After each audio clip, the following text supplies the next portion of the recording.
Oi pessoal, no vídeo de hoje de história nós vamos estar falando sobre o surgimento das primeiras civilizações. Bem-vindos a bordo nessa fantástica viagem. O surgimento das primeiras civilizações abrange alguns temas importantes, como a importância dos rios ontem e hoje, os rios e a sedentarização, o processo de sedentarização, revoluções e revolução agrícola, dos povoados às primeiras civilizações, quem foram as primeiras civilizações e os rios nas atualidades. Portanto, os rios eram importantes e são até hoje porque, por exemplo, atualmente ele serve para bastante coisa para o meio ambiente e para as pessoas, porque os rios são usados para transporte, para geração de energia elétrica e até inclusive para outras atividades diferentes do nosso dia a dia, para cozinhar, lavar alimentos, cultivar plantações, nas fábricas para a produção de produtos industrializados e no processo de fabricação, entre outros. No passado, os rios provocaram grandes modificações na vida das pessoas, porque eles foram fundamentais para o surgimento das grandes sociedades. Então, olha aqui, por exemplo, nos tempos atuais, né? É uma foto recente do rio Nilo na cidade de Cairo, no Egito. Então perceba como o rio ele é importante, ele atravessa a cidade, além do porto, então é utilizado para transporte e para outras coisas, inclusive, né, o rio Nilo. Os rios e a sedentarização. Então, no passado, as pessoas viviam de caça, pesca e coleta de alimentos e permaneciam nessas regiões porque elas podiam encontrar esses recursos nessas regiões. Entretanto, esses recursos começaram a se esgotar e aí as pessoas começaram a buscar um novo local para sobreviver. E essa realidade mudou há cerca de 10 mil anos atrás, quando alguns grupos descobriram que podiam cultivar frutas, verduras e cereais nas regiões próximas aos rios. Então as pessoas começaram a ocupar as margens dos rios e a construir as suas primeiras moradias, formando esses pequenos povoados, o qual a gente chamou de um processo de sedentarização. Então, se eu tivesse que resumir o que é esse processo de sedentarização, é um processo onde as pessoas começaram a se fixar em alguns locais, inicialmente nessas margens dos rios, né, ou próximo aos rios, formando esses pequenos povoados. Então, olha só, aqui a gente consegue ver nitidamente um processo de sedentarização na época e começou com a sociedade egípcia, que foi a primeira a se desenvolver às margens de um rio, o rio Nilo, tá? Então, quando ocorre uma mudança muito intensa no modo de vida das pessoas, como foi este caso, né, que mudou completamente, os historiadores chamam de revoluções. Portanto, a revolução agrícola, ela foi marcada principalmente pela sedentarização próxima aos rios, pelo que foi a povoação próxima aos rios, né? O cultivo de plantações e a criação de animais. Esses três elementos acabou causando a revolução agrícola. Portanto, foi necessário desenvolver novas regras sociais para ajudar a manter a boa convivência, a controlar recursos naturais e organizar atividades realizadas por cada uma das pessoas, porque começou a se instalar um povoado, né? E aí aglomerou gente, cresceu o número de pessoas, então precisou começar a adotar novas regras sociais, algumas regras sociais. Então, dos povoados das primeiras civilizações, os primeiros povos se formam devido ao processo de sedentarização, né? Que é a fixação de pessoas às margens dos rios, mais a revolução agrícola. Que revolução agrícola?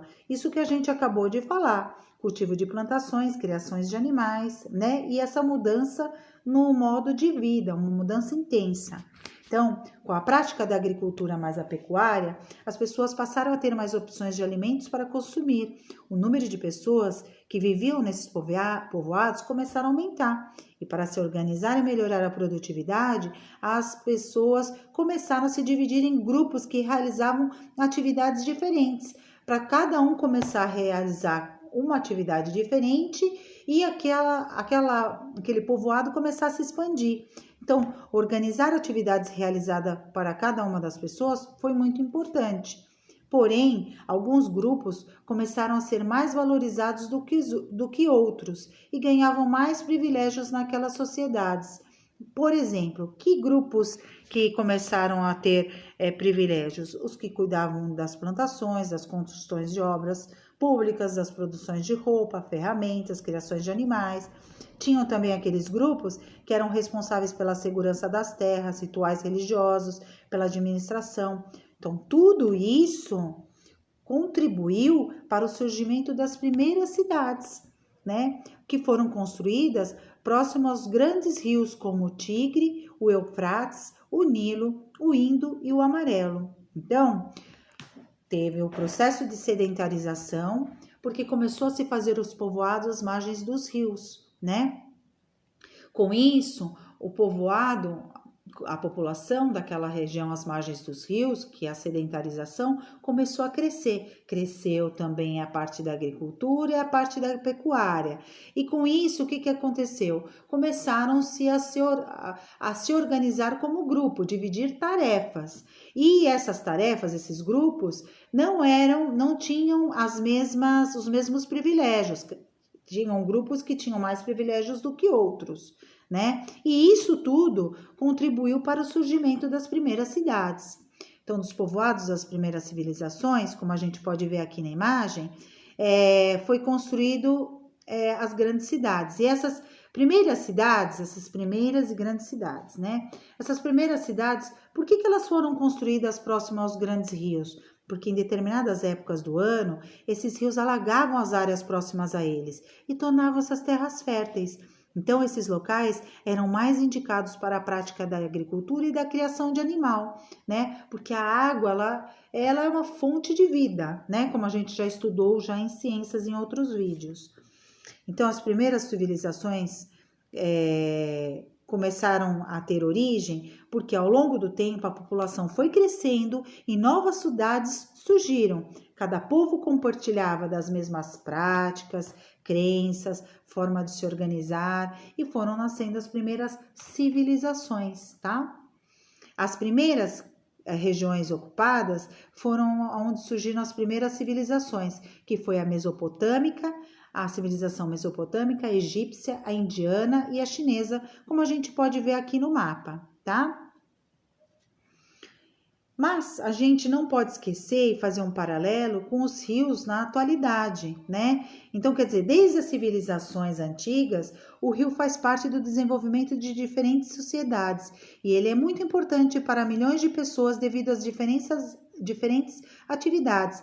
Para o abastecimento, por exemplo, que utilizam a água dos rios para abastecer as populações, para chegar até a casa das pessoas, né? Captado pelas represas, pelas estações de tratamento, que remove as impurezas, né? E é enviada, depois de tratada, por tubulações para toda a cidade. Também os rios, atualmente, eles são importantes para o transporte, como a gente já viu, porque em várias regiões utilizam para transporte tanto de pessoas como de mercadorias, né? E além do que, é um transporte muito barato e ele inclusive pode ser usado para lazer e para turismo, para geração de energia elétrica. Então a água é muito importante para gerar a produção de energia elétrica. As hidrelétricas, que é hoje as que fornecem energia elétrica na maior parte para o Brasil, elas se abastecem de água dos rios. Para a pesca, que é uma das principais atividades econômicas praticada nos rios, e ela tem tanto a pesca que é em larga escala, industrial, ou a tradicional, né, que é para usar a tradicional para o consumo próprio local, e em larga escala, que é essa industrial, que é para atender a demanda da cidade. Para irrigação, né, então é usada para as plantações. Ela era utilizada no passado desta forma e continua sendo praticada até hoje, né? Inclusive em algumas regiões do Nordeste, por exemplo, através das águas do Rio São Francisco.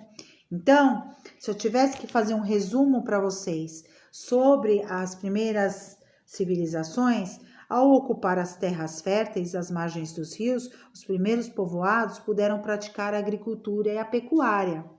Os rios como o Nilo, o Tigre e o Eufrates O Indo e o amarelo contribuíram para o processo de sedentarização e estão ligados ao surgimento das primeiras civilizações. E atualmente, os rios continuam sendo essenciais para as pessoas e são utilizados para diferentes atividades, como transporte, abastecimento, geração de energia elétrica e pesca. E vale também lembrar que, assim, a poluição marítima, ela vem crescendo muito, porque todos os dias milhões de quilos de lixos e outros poluentes são lançados nos mares e nos oceanos. E isso tem se tornado cada vez mais comum nas praias, tornando as notícias aí aparecendo de praias sujas, peixes contaminados.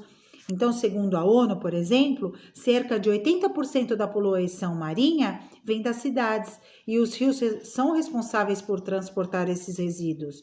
Então, como a grande maioria dos rios desaguam no mar durante os períodos de chuva, os lixos descartados incorretamente, eles são carregados até os rios e seguem por longo percurso até serem despejados no litoral.